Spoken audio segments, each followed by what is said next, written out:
नमस्कार, मी डॉक्टर मच्छिंद्र बांगर महाराष्ट्रातील आणि देशातील हवामान परिस्थितीसंदर्भात ताजा अंदाज देणार आहे. उत्तर भारत आणि राजस्थान म्हणजे पश्चिम भारताच्या काही भागात, पूर्व भारतात देखील आता पावसास अनुकूल ढग निर्माण झाले आहेत आणि त्यामुळे या ठिकाणी पावसाला सुरुवात झालेली आहे. पुढे भारतीय हवामानावर काय परिणाम होईल हे आपण बघणार आहोत. आपण बघतो आज 12 तारखेला विदर्भामध्ये उष्णतेची लाट कायम आहे, खास करून पश्चिम विदर्भाच्या दिशेने. गुजरातमध्ये उष्णतेच्या लाटेचा काल रेड अलर्ट देण्यात आलेला होता आणि आज देखील ऑरेंज अलर्ट देण्यात आलेला आहे. उष्ण दमट वातावरण गुजरातमध्ये वाढलं आहे. उत्तर भारतातील काही राज्यांमध्ये जम्मू काश्मीर, लेह लडाख, उत्तराखंड, हिमाचल प्रदेश, ओरिसा, झारखंड, उत्तर पश्चिम बंगाल आणि पूर्वेकडील नागालँड, सिक्कीम, आसाम, अरुणाचल प्रदेश या काही राज्यांमध्ये देखील पावसाचं अनुकूल वातावरण आज दाखवण्यात आलं आहे. ज्यांनी या चॅनलला सबस्क्राईब केलं नसेल, दररोज व्हिडिओ बघतात, त्यांनी देखील या चॅनलला सबस्क्राईब करायचा प्रयत्न करा की जेणेकरून तुम्हाला दररोजचं नोटिफिकेशन येईल आणि तुम्हाला नवीन अपडेट हवामानाविषयी समजेल. उद्या उत्तर भारतातील WDचा प्रभाव कमी होईल, मात्र पूर्व भारत आणि विदर्भ, छत्तीसगडमध्ये हा प्रभाव निर्माण होऊ शकतो, असं भारतीय हवामान खात्याचा अंदाज आहे. उष्ण दमट वातावरणासंदर्भातील अलर्ट गुजरातमध्ये कायम आहे, केरळमध्ये कायम आहे. हवामानात मुख्यत्वे करून WDचा प्रभाव हा अगदी उत्तराखंड, पंजाब, हरियाणा, दिल्ली किंवा आपण अगदी बघतो की संपूर्ण राजस्थान, पश्चिमी मध्य प्रदेश, विदर्भ, छत्तीसगडपर्यंत होणार आहे. त्यामुळे एक प्रभावी WD पुन्हा 14 तारखेला सक्रिय होईल. पूर्व भारतातही WDचा प्रभाव असणार आहे.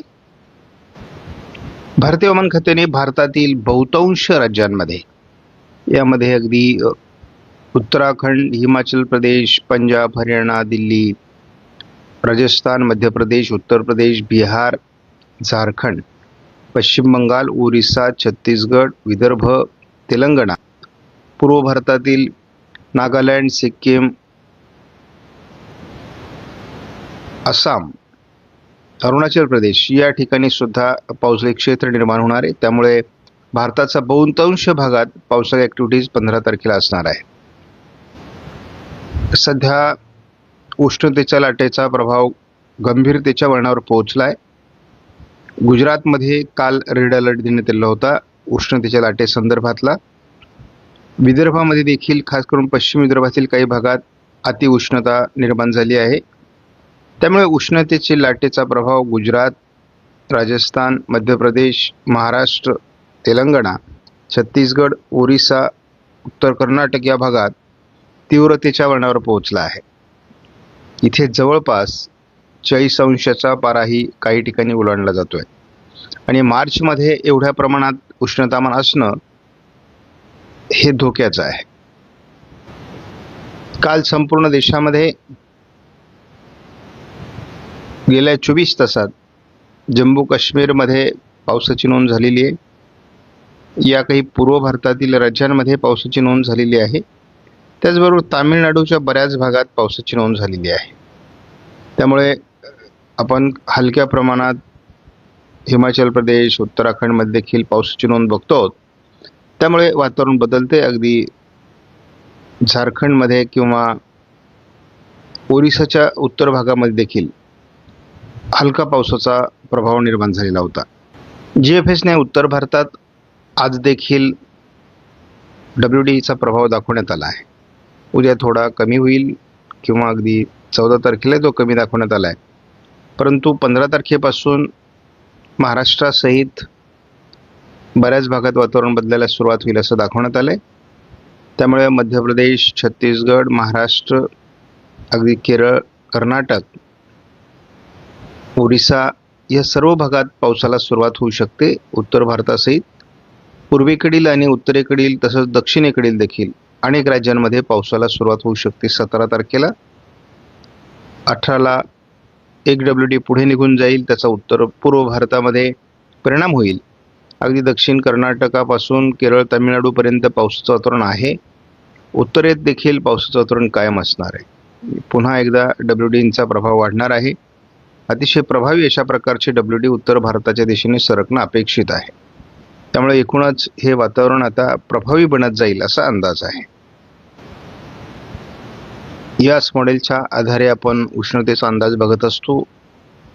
जवळपास 40चा टप्पा गुजरातमध्ये आणि राजस्थानमध्ये पोहोचला आहे. त्यामुळे उष्णतामान मार्चमध्येच गंभीर वळणावर पोहोचलं आहे. आज आणि विदर्भ, गुजरात, राजस्थान, मध्य प्रदेशच्या काही भागात उष्णतामान कायम राहणार आहे. जवळपास 14 तारखेलाही राहील. मात्र 15 तारखेला जसं पावसाचं वातावरण सुरू होईल तसं थोड्या उष्णतेचा प्रभाव कमी होणं अपेक्षित आहे. त्यामुळे जवळपास पुढे उष्णतेची लाट 21 तारखेपर्यंत कमी राहील. मात्र 21ला पुन्हा एकदा विदर्भात उष्णतेची लाट दाखवली जाते, म्हणजे पावसाचं वातावरण कमी होऊ शकतं. सध्या 18 तारखेपर्यंतच्या अंदाजामध्ये पूर्व भारतात पाऊस दाखवला जातोय CFS मॉडेलकडून. आणि जवळपास पुढे 18 ते 25 या आठवड्यामध्ये भारताच्या बहुतांश भागात जोरदार WDचा प्रभाव राहण्याची शक्यता आहे.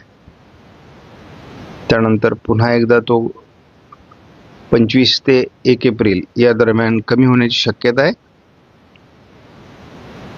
एप्रिलचा पहिला आठवडा, दुसरा आठवडा देखील पावसाळी राहणं अपेक्षित आहे. तिसऱ्या आठवड्यातही पावसाळी वातावरण राहील. म्हणजे एकूणच एप्रिल महिना हा पावसाळी राहणं अपेक्षित आहे. त्यामुळे एप्रिल मे मध्ये अवकाळी पावसाचा प्रभाव राहणार आहे. त्याचा परिणाम फळबागांवर होईल, काही उन्हाळी पिकांवर किंवा रब्बी पिकांवरही होणार आहे. त्यामुळे शेतकऱ्यांनी अलर्ट राहणं आवश्यक आहे. ECMWF मॉडेलचा या मॉडेलनुसार आपण जर एकत्रित अंदाज बघितला तर पावसाचा प्रभाव हा पूर्व विदर्भ, मराठवाडा, पूर्व भाग या ठिकाणी दाखवण्यात आला आहे.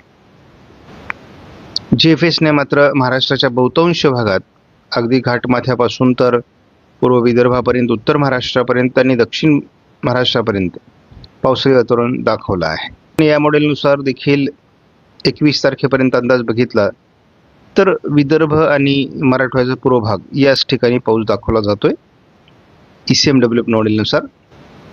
मात्र GFSने महाराष्ट्राच्या बहुतांश भागात पाऊस दाखवला आहे. AIFS मॉडेल देखील महाराष्ट्राच्या बहुतांश भागात पावसाचा अंदाज देते, खास करून ढगाळ परिस्थिती दाखवली आहे. मात्र उत्तर भारत म्हणजे आणि पूर्व भारतामध्ये मुसळधार ते अतिमुसळधार मेघगर्जनेसह पाऊस होण्याची शक्यता आहे. GFSच्या मॉडेलनुसार जर अंदाज बघितला तर आपल्याला महाराष्ट्रात पावसाचा अंदाज देण्यात आला आहे. ECMWF मॉडेलने विदर्भ आणि पूर्व मराठवाडा या भागात अंदाज दिला आहे. GFS मॉडेलनुसार आपण अंदाज जर बघितला तर आज 12 तारखेला किंवा 13 तारखेला विशेष वातावरण नाही आहे महाराष्ट्रामध्ये. 16 तारखेला पावसाची अनुकूल परिस्थिती लातूर, सोलापूरमध्ये होऊ शकते. 17 तारखेला देखील या भागात वातावरण बदलायला सुरुवात होईल. थोडं विदर्भ आणि पूर्व मराठवाडा या भागामध्ये GFSने वातावरण दाखवलं आहे. 18 तारखेपासून अहिल्यानगरचा पूर्व भाग, बीड, संभाजीनगर, चंद्रपूर, गडचिरोली, नांदेड, सोलापूर, सांगली, सातारा, कोल्हापूर पूर्व भागामध्ये पावसाचा अंदाज आहे. आणि मुख्यत्वे करून 18 तारखेला पुणे पूर्व, सातारा पूर्व, कोल्हापूर पूर्व भाग, सोलापूर, सांगली, लातूर, धाराशिव, बीड, नांदेड, अहिल्यानगर, अगदी छत्रपती संभाजीनगर, जालना, नांदेड, परभणी, वाशिम, हिंगोली, अमरावती, वर्धा, यवतमाळ, बुलढाणा या काही भागात आपल्याला पावसाचा अंदाज स्पष्ट होतोय. हा GFS मॉडेलचा अंदाज आहे. 19 तारखेला देखील नाशिकसह धुळे, नंदुरबार, छत्रपती संभाजीनगर, पुणे, सातारा या भागात पावसाचा अंदाज आहे. त्यानंतर रात्री उशिरापर्यंत 19 तारखेला पाऊस असण्याची शक्यता आहे. अहिल्यानगर, बीड, लातूर, सोलापूर, धाराशिव किंवा आपण अगदी बघतो की छत्रपती संभाजीनगर, जालना, जळगाव, नाशिक पूर्व भागात, पूर्व विदर्भात देखील पावसाचा अंदाज कायम आहे. 20 तारखेला देखील पूर्व विदर्भ, मराठवाड्याच्या काही भागात पावसाचा अंदाज कायम आहे.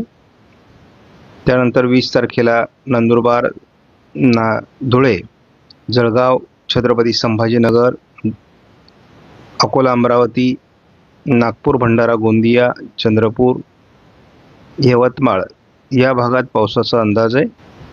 परभणी, वाशिम, हिंगोलीमध्ये देखील पावसाचा अंदाज 20 तारखेला उशिरा आहे. साधारण 21 तारखेनंतर हे वातावरण कमी होण्याची शक्यता आहे. डब्ल्यू मॉडेलने देखील आपल्याला अंदाज दिला आहे. 15 तारखेपासून वातावरणात बदल व्हायला सुरुवात होईल. 16 तारखेला महाराष्ट्राच्या खास करून पूर्व विदर्भ, मराठवाड्याच्या काही भागात पावसाळी ॲक्टिव्हिटी सुरू होऊ शकतात.